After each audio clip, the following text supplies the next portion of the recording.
Okay, so what this problem wants us to do is we're going to consider a parametric equation, and then we're going to find the tangent line to that parametric equation through specific points. Okay, so the parametric equation we have is x equals t to the fourth plus 2, and y equals t to the third plus t. And the points that we're going to find tangent lines for are the point 2, 0. So we're going to find one tangent line for that, one tangent line for 3, negative 2, and then one tangent line for 18, 10.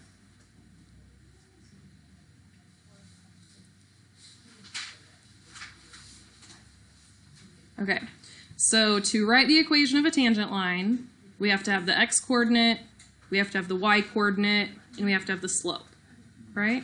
So we have an x-coordinate, a y-coordinate, now all we need is a slope, okay? So how do we find the slope if we have a parametric equation with an x and a y? Yeah, so we're going to do the derivative of y divided by the derivative of x, right? So what's the derivative of y?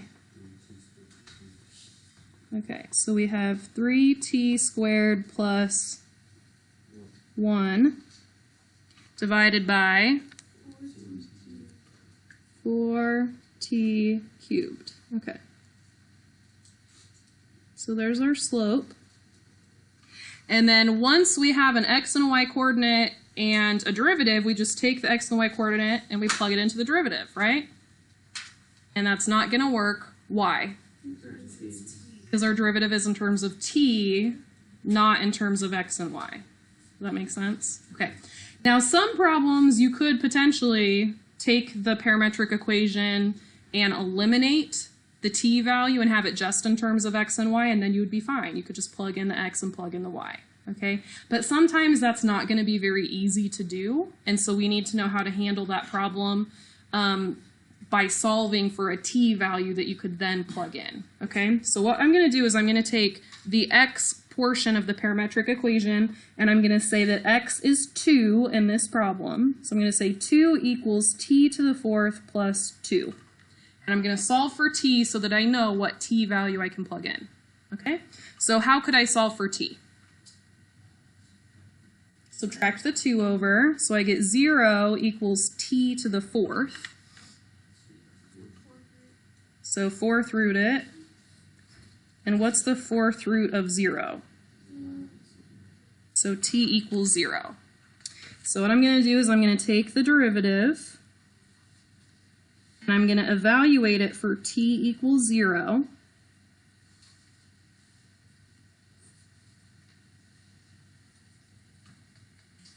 And what does that give me for the slope? Yeah, 1 divided by 0, which is undefined. Okay, so what types of lines have undefined slopes? They're perfectly vertical.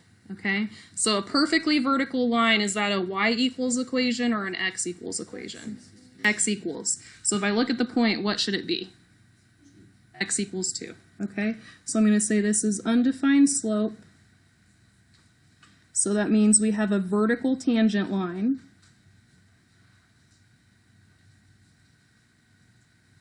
And that vertical tangent is at x equals 2. So we have a parametric equation that is tangent to the point 2, 0 with the line x equals 2. That's the tangent line. And that's the point of tangency. Okay. So we've got one part of the problem done. Now we're going to try another one. Okay. So for the next one, and maybe you could label this on your notes that this is the work. Well, not that. I'll go ahead and leave it. This is the work for the point 2, 0. Okay, so now we're going to do the next point. We're going to do the point 3, negative 2. So I'm going to say 3 equals t to the fourth plus 2. So I'm just taking a new x value and plugging it in. And when I try to solve for t, what happens? I get 1 equals t to the fourth, right? And then I have to fourth root it. Be careful, don't kill any ducks. Plus or minus 1. Okay. So anytime you're doing a problem like this, and you get two different values for t, it means you have to use the y-coordinate and the y equation to help you figure out if you really should use both of those values, or if you should use one or the other. Okay? It means that one of them could be an extraneous solution.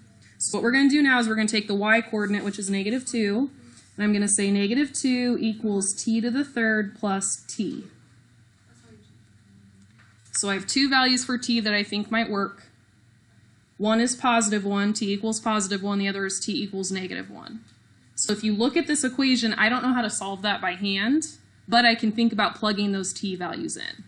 So if I plug in t equals -1, is -1 to the third plus -1 equal to -2?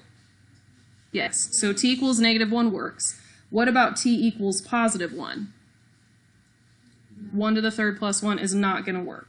Okay, so that means that +1 was the extraneous solution, and t equals -1 is the value that we should actually use. Does that make sense? Okay, so that's the tricky part, is just that sometimes when you're figuring out what t value to use, you might get a t value that you really shouldn't use. And in that case, you just check the y-coordinate to make sure that it makes sense. All right, so now we're going to do the same thing we did before. We're going to take the derivative, and we're going to evaluate it for t equals -1. So I have 3 times -1 squared plus 1 divided by 4 times -1 to the third. And what do I get? -1, yeah, because it's 4 divided by -4. And so the slope is -1. So if we have the point 3, -2, and we have a slope of -1, how do we write the tangent line?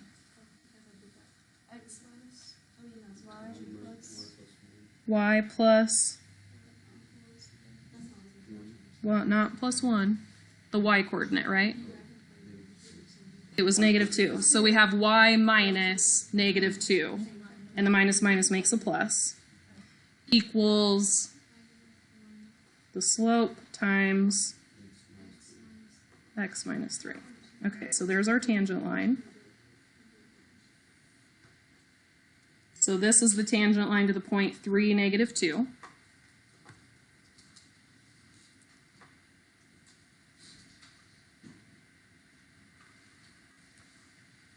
And then we're going to do the problem one more time, but this time for the point 1810.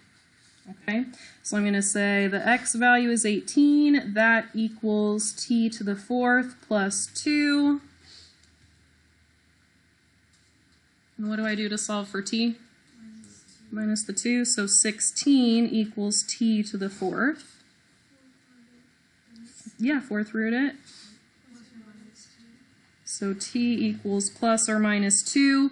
Again, we have two options, which means we have to use the y equation and check the y-coordinate and see if we should still use both options or if it excludes one of them. So I'm going to say 10 equals t to the third plus t. If I check -2, it doesn't work. If I check +2, it works. So t equals -2 is an extraneous solution. We shouldn't use that one. We should use +2. Okay. So now I'm going to take the derivative, and I'm going to evaluate it for t equals 2. So I have 3 times 2 squared plus 1, 4 times 2 to the third, 13 over 32. And so if I write the tangent line,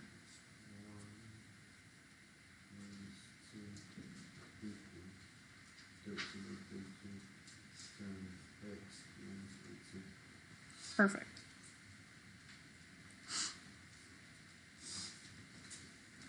What if they wanted us to write this particular solution in standard form?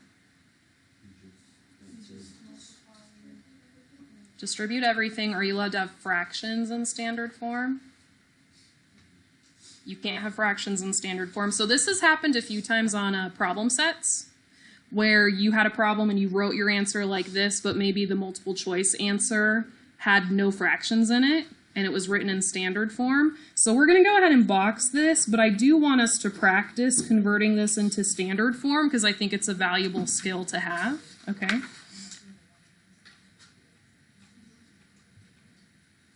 So what I would do first to get rid of the fractions is I would multiply the entire equation by 32. So I'm going to say that whole thing times 32, and I have to be careful because this fraction has not been distributed yet. You guys notice that? So when I think about multiplying it by 32, I'm going to get 32y minus 320. And what's going to happen when I do the 32 multiplied by the right side? 320, sorry. I said 320 though. I said it, I just didn't write it. All right, so 320. And what we're going to do is we're going to take the 32 and think about what happens if I multiplied it on the right side. And it would cancel with that fraction, right? So it wouldn't actually be distributed, it would just fix the fraction. Okay? So now let's go ahead and get rid of those parentheses.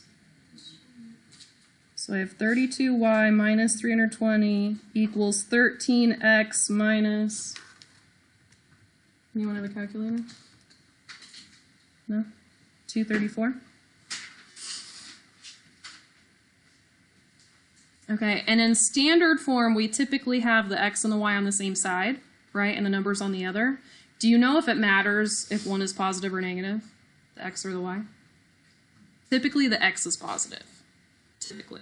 Now, I know you guys could figure it out, right? If at this point you could probably figure out what the right answer is, but they would add the 234 over here, and they would subtract the 32y over, most likely.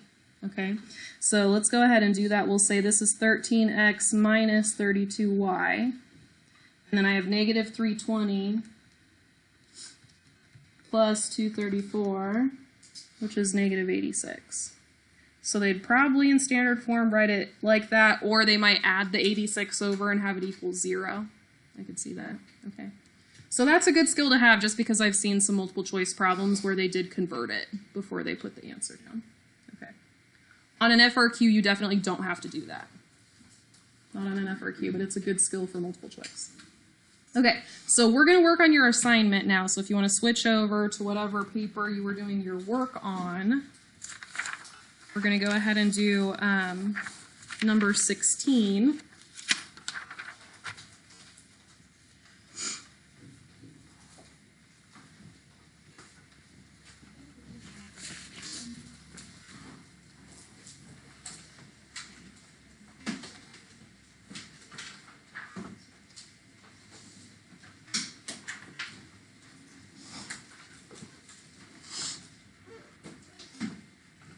So there's our parametric equation, and again they gave us 3 points.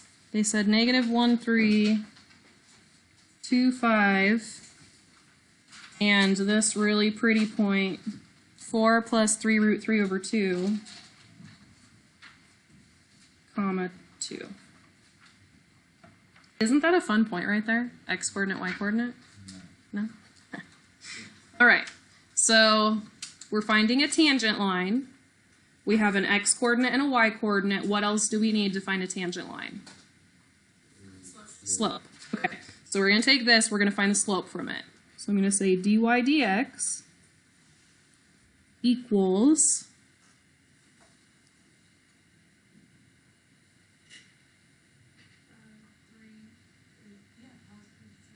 not 3.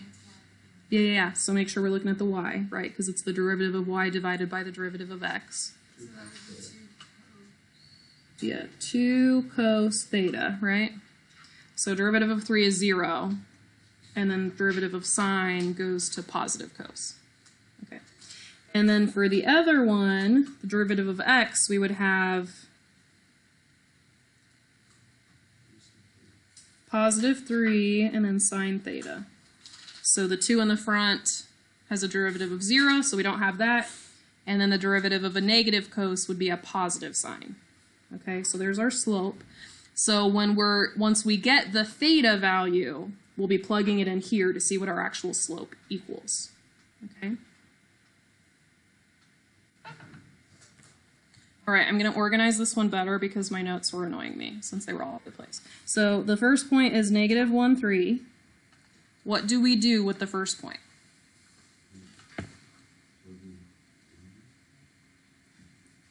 You can do either one.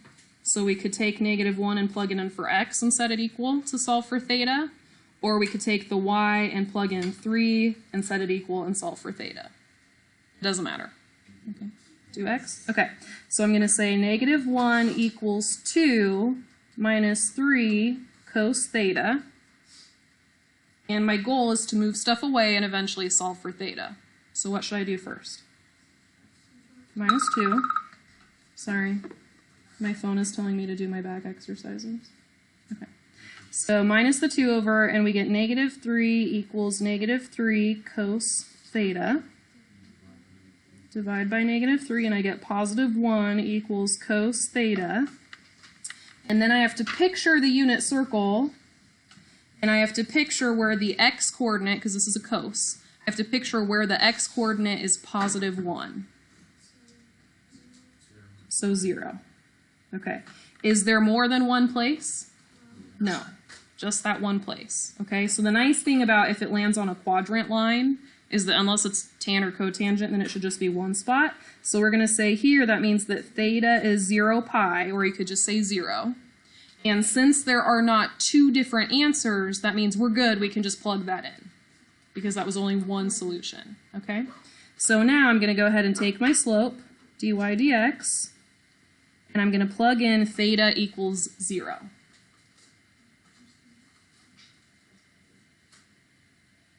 So I have 2 times cos of 0 divided by 3 times sine of 0. So 2 times 1 is 2, 3 times 0 is 0, and this is undefined. And what does undefined tell us?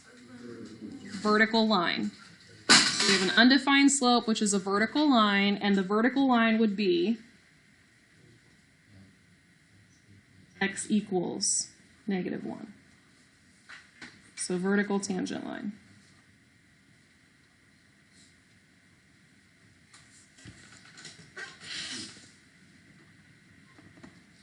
All right. How do we feel about that one so far? Good? Okay. All right, let's try the next point. So this one is going to be 2, 5.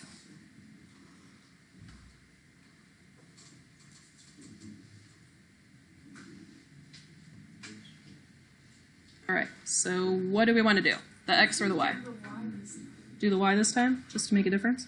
All right, so we're going to say 5 equals 3 plus 2 sine theta.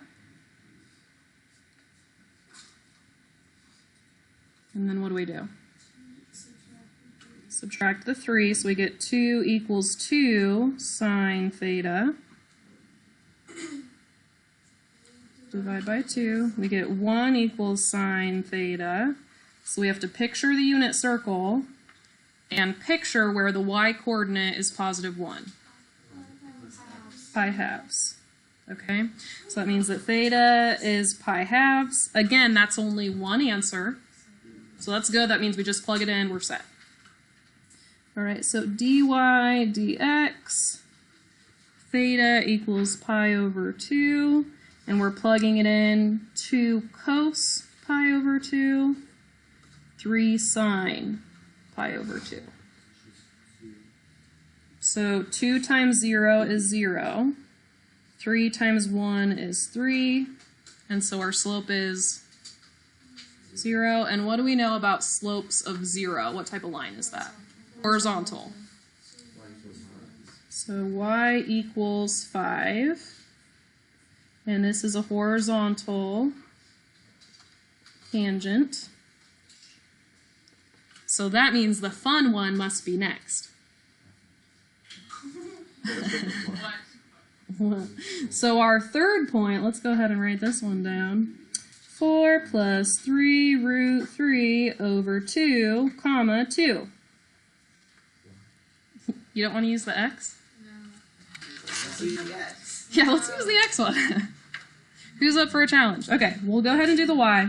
So we're going to say 2 equals 5 plus 2 sine theta. 3 plus 2. Sorry. Oh, we had a 5. It equaled 5 last time. Sorry, my bad. All right, then what do I do? Minus the 3, I get negative 1 equals 2 sine theta.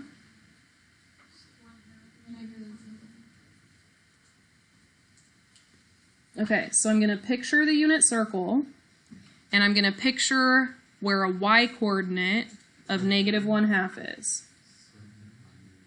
7 pi over 6 and 11 pi over 6. What does that mean? 2 solutions. Maybe we have to check with x to see if it really is 2 solutions or to see if one of them is extraneous. I feel like for this example, solutions. Okay, so we have... Just roll with that. Pick one and stick to it. Wow. Okay, so there's our 2 solutions. So that means we have to do the x. So what I'm going to do next is I'm going to say 4 plus 3 root 3 over 2 equals 2 minus 3 cos theta. How fun. This is going to be lovely. I need another piece of paper.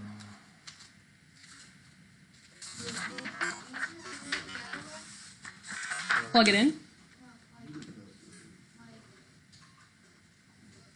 You could plug your 2 answers in right here and see which one works.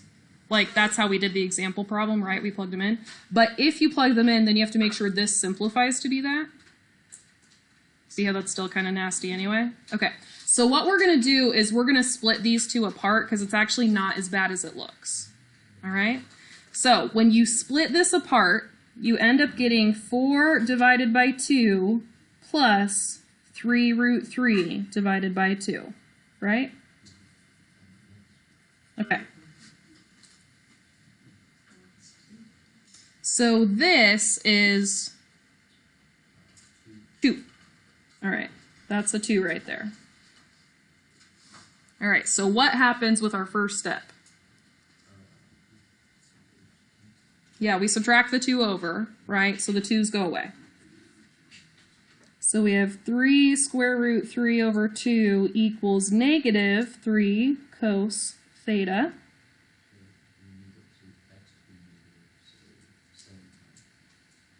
So, ooh, you're tricky. So he already figured it out because he was being sneaky, but we'll go ahead and show all the math. All right. So if I divide by negative 3, but I like what you did there. If we divide by negative 3, then you can see that the 3 right here is going to cancel because you're dividing by 3, right? If you don't believe me, you can do keep it, change it, flip it. This would be a 3 over a 1, all right? But you'll see that the 3's do end up canceling.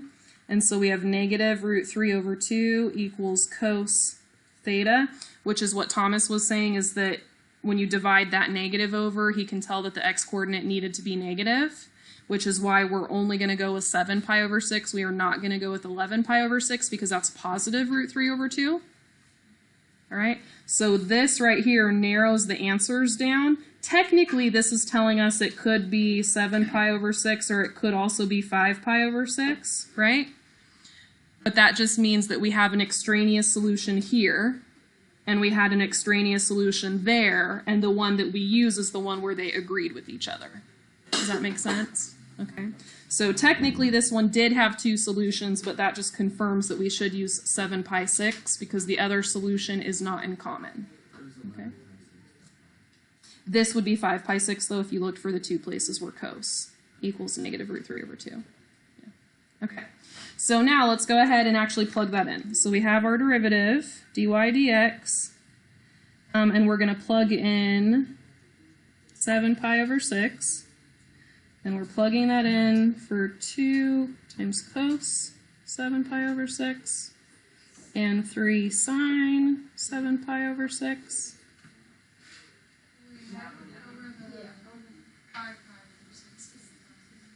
The 5 pi over 6 is if you think about the two solutions for this one. So where on the unit circle would you have an x coordinate of negative root 3 over 2? It would be 7 pi over 6 and 5 pi over 6, but we already know 5 pi over 6 should not be used because we didn't see that answer when we looked at the x. So in this case, it's kind of like the x and the y each have their own extraneous answer. And so because the 7 plus 6 match up on both sides? That's what we use. All right. So if we plug this in, this is what we're plugging it into, right? And so that's 2 times negative root 3 over 2 divided by 3 times negative 1/2. Okay. So those 2's cancel. So we have root 3 divided by 3 over 2, which is 2 root 3 over 3. Okay. And so if we write, so what we did is we flipped that up, right? And we thought about multiplying it. It was a negative that I turned positive because they were both negative, so I canceled them. Yeah. All right, so if we write that tangent line, it would be y minus 2 equals 2 root 3 over 3 times